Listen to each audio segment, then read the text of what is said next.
네, 인사드리겠습니다. 네, 안녕하세요. 신원입니다. 네, 반갑습니다.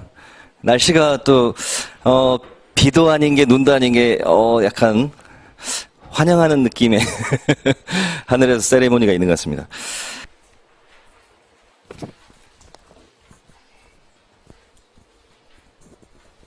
자, 피셋 소개하는 거 간단히 보고 갈게요. 그 피셋이라는 거는 영어로 뭐의 약자냐면 Public Service Aptitude Test예요. 그래서 Public Service 공직이고요. 그다음 Aptitude 이 단어를 좀 기억을 하셔야 되는데 Attitude가 아니고 태도가 아니고 적성, 능력, Aptitude. 네. 그래서 PAST가 아니죠. PSAT. 이거 오타 자주 내더라고 출판사에서. 예? 책 제목에 가끔 패스트로 넣는 경우가 있어요. 저희 출판사에서 내전에. 그래서 이거 잘못 넣어가지고, 근데 그걸 양쪽에 머리글로 넣어가지고, 결국 다 절판시킨 적이 있었는데, 아무튼, 패스트가 아니고, 피셋. 예. 그래서 퍼블릭 서비스. 공직이고, 애프티튜드, 적성, 테스트, 검사예요. 그럼 이 적성이 어떤 거를 말하는 적성이냐? 공직에 적합한 적성이겠죠. 근데 공직에 적합한 적성이 뭐냐? 이게 측정할 수 있는 객관적인 지표가 있어야 되니까 만들어낸 개념이 이거예요. 피셋이라고 해서 이 세 과목을 봅니다. 언어 논리, 자료 해석, 상황 판단. 이 세 가지를 보는데 이 벤 다이어그램을 보시면 학교에서 습득한 능력하고 공직에서 필요한 역량의 교집합을 찾았다라고 보시면 되겠죠. 예, 그러니까 모든 적성 검사에서 기본적으로 들어가는 게 뭐죠?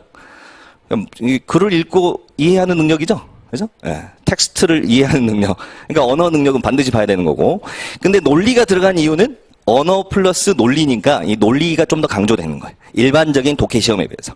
그래서 논리학의 기본적인 개념들을 이용한 문제들, 퀴즈, 논리 퀴즈 같은 것들이 들어가고요. 그 다음에 이제 자료 해석은 또 적성 시험에 또 반드시 들어가는 것 중에 하나가 이제 수리 능력을 보는 거예요. 예. 숫자 계산할 줄 아는가? 가감승제 연산하고, 뭐 비율 계산하고, 표 그래프 읽고 해석하고, 뭐 기본적인 확률 계산하고 이런 걸 이제 보는 거죠. 이제 그게 이제 자료 해석인데 이 일반적인 수학 시험이라고 생각하시면 안 되고요. 자료 해석은 우리 보셨듯이 이제 주로 표 그래프를 대상으로 이제 거기에 이해와 그다음 해석, 이제 계산이 들어가긴 하고요. 그런 것들을 봅니다. 그다음에 마지막에 이제 상황 판단이 있는데요. 상황 판단은 어렵다. 설명하기가. 이 상황을 판단하는 건데 굉장히 좀 추상적이죠. 굉장히 넓은 개념이에요. 그러니까 그냥 언어 논리 자료 해석에서 안 나오는 건 다 상황 판단에 나온다 생각하시면 돼요. 예. 그러니까 언어 논리는 이제 텍스트 위주에 거기에 이제 논리, 자료 해석은 표 그래프 해석인데 상황 판단은 이게 짬뽕 될 수도 있어요. 텍스트와 표 그래프가 같이 나와가지고 계산이 또 들어갈 수도 있어요. 상황 판단. 그러니까 언어와 자료의 합으로, 교집합으로 상황 판단이 나올 수도 있고 여사건으로 언어나 자료에서 다루지 않는 걸 상황 판단 낼 수가 있어요. 그러니까 상황 판단 내는 건 굉장히 브로드합니다. 굉장히 넓어요. 그래서 준비하시는 학생들도 어렵고 강의하시는 선생님들도 그 준비하시기가 굉장히 버겁죠. 그래서 뭐 오늘 문제에도 보면 뭐 법률 문제도 나오고 그다음에 뭐 일반적인 그 소재의 독해 문제도 나오고 그다음에 이제 퍼즐형 문제. 그래서 약간 좀 머리 테스트하는 같은 문제들, 그런 문제도 나오고 합니다. 자, 뭐 요 정도로 이 페이지는 볼 거는 다 본 것 같고요. 다음 페이지로 가볼게요. 자, 과목 소개는 조금 전에 해드렸죠. 언어 논리, 자료 해석, 상황 판단 이런 게 있다. 예. 그럼 기본적으로 이제 가장 그 수험생들 입장에서 부담이 덜한 순서로 보면 이제 언어 논리가 부담이 제일 덜해요. 그죠? 그러니까 인문계 학생들 기준으로 일단 생각해 볼게요. 근데 이과생 이공계 학생들도 대부분 그래도 언어 논리는 우리 고등학교 때 국어 시험 하고 유사하다고 생각하기 때문에 뭐 기본적으로 점수가 나와요. 그러니까 공부를 안 하는 상태에서 제로 베이스 테스트를 했을 때 그래도 언어 논리가 점수가 제일 잘 나와. 그 다음에 상황 판단 자료 해석은 이제 그 수험생의 성향에 따라 조금 차이가 있어요. 내가 좀 숫자 계산 좋아하고 뭐 수학 잘했고 그다음 표 그래프 이런 거 보는 거 좋아한다. 그러면 자료 해석 점수가 상황 판단보다 잘 나올 거예요. 그런데 나는 정말 그쪽이 정말 싫어. 수학을 거의 포기했던 사람이야 라고 생각한다면 상황 판단이 그래도 텍스트가 더 많이 들어가 있기 때문에 상대적으로 계산 물량이 많지 않기 때문에 자료 해석에 비해서 상황 판단 점수가 잘 나옵니다. 그래서 이 두 과목은 이제 그 수험생의 성향에 따라 다릅니다. 뭐 물론 언어 논리가 제일 취약한 분도 분명히 있을 거예요. 예, 있을 텐데 이제 일반적으로 이제 공부 안 한 상태에서 봤을 때 예, 그렇고요. 그러면 이제 공부를 했을 때 점수를 향상시키는 거는 어떨까? 쉽게 말하면 이제 가성비죠. 예, 학습량 대비 점수 향상폭 측면에서 봤을 때 그래도 자료 해석이 좀 유리한 측면이 있어요. 왜냐하면 이거는 익숙하지 않아서 접근법을 몰랐기 때문에 점수가 안 나온 측면이 강합니다. 그러니까 예를 들어서 자료 해석 처음 봤는데 40점도 안 나오신 분들이 수두룩해요. 근데 그런 상담 많이 하거든요, 저한테. 선생님 40점도 안 나오면 시험 진입 안 하는 게 옳지 않을까요? 그렇게 알고 있으면 물어보질 말든가. 물어보는 이유는 뭔가 희망적인 이야기를 해달라는 거잖아요. 그러니까 본인이 생각해서 난 절대 안 되겠어. 그러면 아예 상담도 안 하죠. 근데 뭔가 상담을 요청한다는 건 뭐냐면 뭔가 이 꿈과 희망을 연결해서 성공하고 싶다는 강한 욕망이 있는 거예요. 그러면 이제 어떻게 해드려야 되냐면 성공 사례를 알려드려야 되겠죠. 야, 40점도 안 됐는데 80점까지 올리는 2년 사이에, 물론 1년 사이에 뭐 한 70점까지 올릴 수 있어요. 근데 막 80점까지 바로 올리겠다는, 저는 솔직히 그거는 이제 확률적으로 그렇게 높진 않아요. 아무튼 사례들이 많이 있기 때문에 충분하다. 그래서 제 주변에 이제 그 합격한 친구들 보면 정말 자료 해석에서 정말 바닥에 깔았었는데 뭐 80점대 잘 나올 때는 90점대까지 맞은 친구들 많이 있었어요. 그래서 자료 해석에 일단 좀 투입을 하면 점수가 올라가고요. 그 다음에 이제 상황 판단, 언어 논리 이런 순위예요. 그러니까 아무래도 언어 논리가, 이 언어라는 게 이게 누적된 학습의 어떤 총체예요. 갑자기 책 몇 권 읽는다고 해서 독해 능력이 확 느는 거 아니잖아요. 그래서 이 훈련에 의해서 올라가기는, 언어 논리는 단기간에 극복하기가 좀 쉽진 않아요. 그렇지만 그래도 역시 선생님들이 있으니까 뭔가 좀 좋은 방법들을 알려드릴 거예요. 그래서 독해를 요령껏 하는, 필요한 부분만 읽는, 그리고 논리 퀴즈 같은 거 어떻게 푸는지 그런 것들을 익숙하게 하시면 점수는 확실히 올립니다. 그래서 기본적으로 처음에 깔아놨던 점수보다는 반드시 올라가니까 선생님들이 지도하는 거 잘 따라오시면 됩니다. 자, 뭐 피셋 시험 시간 이런 거 그냥 넘어갈게요. 헌법하고 언어 논리 같이 시험 보고 그다음 자료 상황 봐요. 그러니까 이게 헌법의 난이도에 따라서 이 피셋 컷은 많이 좌우가 돼요. 그러니까 헌법이 굉장히 어려운 해. 그러면 이 피셋을 아무리 잘 봐도 헌법에서 60점 못 넣으면 탈락이니까, 60점 이상이 안 되면 이 고수들이 막 우르르 떨어져 나가는 거예요. 이 헌법 탈락 때문에. 그래서 그 애는 피셋 컷이 낮아져요.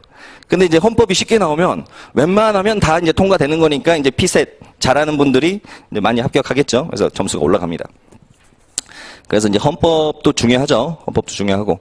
그리고 언어 논리랑 같이 보기 때문에 이제 멘탈 관리 잘 하셔야 돼요, 이때. 제가 작년에 수험생 중에 전화가 왔었어요. 밥 먹고 나서 집에 가고 싶다고, 너무 못 봤다고. 언어 논리 한 50점 맞은 것 같아, 기분이. 야, 그래도 헌법에서 꽈락만 아니라면 아직 너에게는 오후가 있다. 자료 해석과 상황 판단이 기다리고 있다. 그래서 힘내세요라고 했더니 정말 자료 해석에서 선방하고 상황 판단 선방해가지고 합격했어요.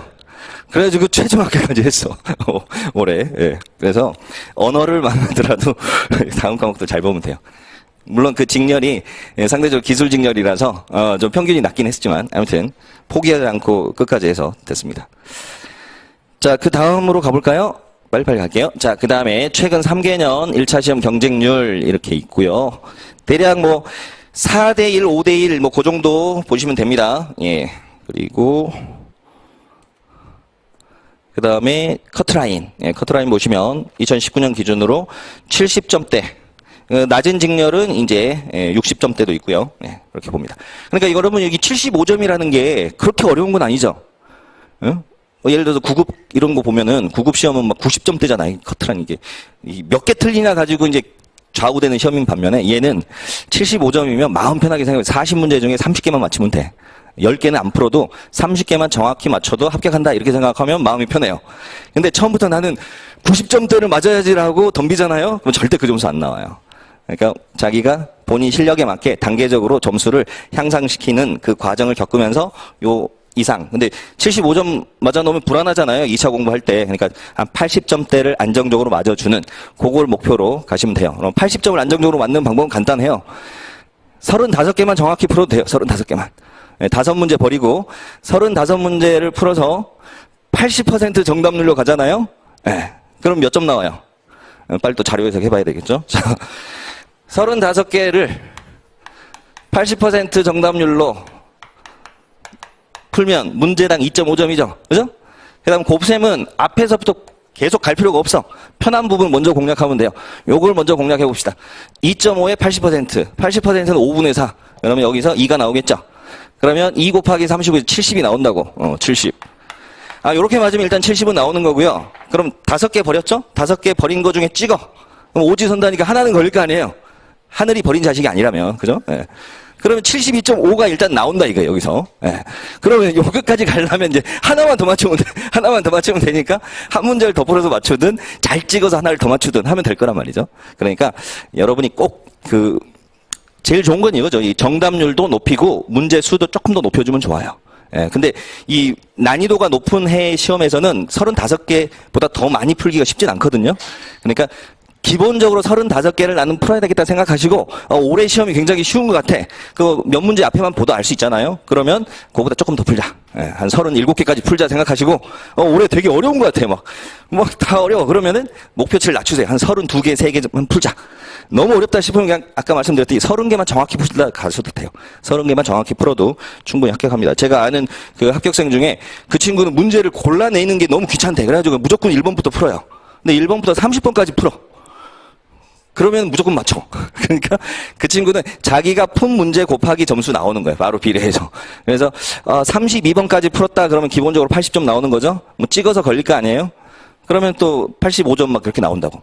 점수가. 그래서 그런 전략은 나중에 좀 자세히 말씀드릴게요. 그 정도 말씀드리고 그 다음에 이제 일정하고 강사진 빠르게 말씀드릴게요. 자, 기초 강의, 기본 강의, 심화 집중, 실전 모의고사, 파이널 이렇게 구성이 되고요. 기초 강의는 이제 아주 기본적인 그 개념들 다루는 강의예요. 예, 뭐 말 그대로 기초 강의예요.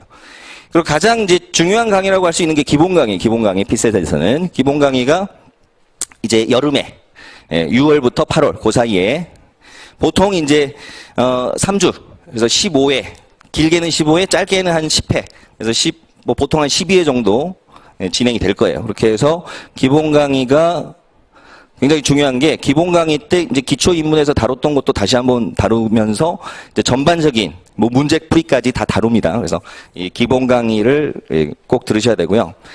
그 다음에 이제 심화 집중은 이제 기본 강의에서 다루지 않았던 좀 고난이도 문제들.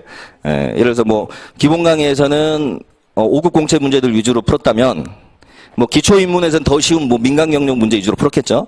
그럼 이제 심화 집중 강의에서는 이제 입법고시 문제라든지 이제 모의고사 우리가 보는 이 사설 모의고사 문제들 그런 문제 위주로 좀 다뤄줍니다. 자, 그다음에 이제 실전 모의고사는 이제 진짜 그 12월 달에 이제 코앞에 닥쳤죠. 저도 이제 다음 주가 이제 제 모의고사 강의 시작인데 그 실전 모의고사에서 이제 신작 문제 가지고 테스트를 하는 거죠. 실전 감각 배양하고 그다음에 이제 파이널은 이제 2월 달에 그래서 최종 정리해주는 강의 이렇게 연강 구성이 되어 있습니다. 자, 강사진 자료 해석은 저랑 그 배승철 선생님 계시고요. 그다음에 상황 판단은 하중 하나 선생님 뭐 두 분 다 굉장히 실력이 뛰어나시죠. 예. 그 하중 쌤은 그 정말 그 전공법 그 정석 같은 그 교재를 내셨어요. 그래서 상황 판단의 책 제목도 정석이에요. 상황 판단 정석. 예. 그래가지고 정말 제가 그걸 살짝 팁을 드렸는데 책을 너무 잘 쓰면 안 된다. 그러니까 너무 많은 걸 거기다 때려 넣으면은 수업을 안 온다. 이제 그래가지고 좀 빼라고 그랬는데 안 빼시더라고요. 워낙 착하셔가지고. 아무튼 정말 책에 모든 그 풀이 방법들을 정말 참 자세하게 써놓으셔가지고, 그 책은 정말 바이블 같은 책이에요. 상황 판단 하시는 분들은. 그 다음에 이제 하나 선생님은 실전에서 최고예요. 실전적인 그래서 본인이 굉장히 상황 판단 고득점을 하셨던 분이기 때문에 그 실전적인 방법들을 많이 알려주십니다. 그래서 두 분 다 추천드리고 그 다음에 이제 언어 논리는 김우진, 이정, 윤상근, 박창민. 근데 그 논리 쪽에는 뭐 김우진 선생님 굉장히 유명하시죠. 예. 논리하면 우리나라에서 뭐 논리학 박사, 뭐 김우진 선생님 제일 유명하시고. 그 다음에 이제 이정, 윤상근, 박창민 선생님 이제 독해 쪽에 잘하시고, 물론 논리 쪽도 잘하시고요. 그 다음에 아마 내년에는 좀 더 보강이 될 거예요. 언어 쪽이. 예. 지금은 이제 제가 말씀드리기 곤란한, 아직은. 예. 그래서 뭐, 프라임 피셋 팀이 뭐, 신림동 다른 학원들하고 비교했을 때 뭐 최강이다라고 자신 있게 말씀드릴 수 있겠습니다. 자, 여기까지 그러면 마무리하겠습니다. 감사합니다.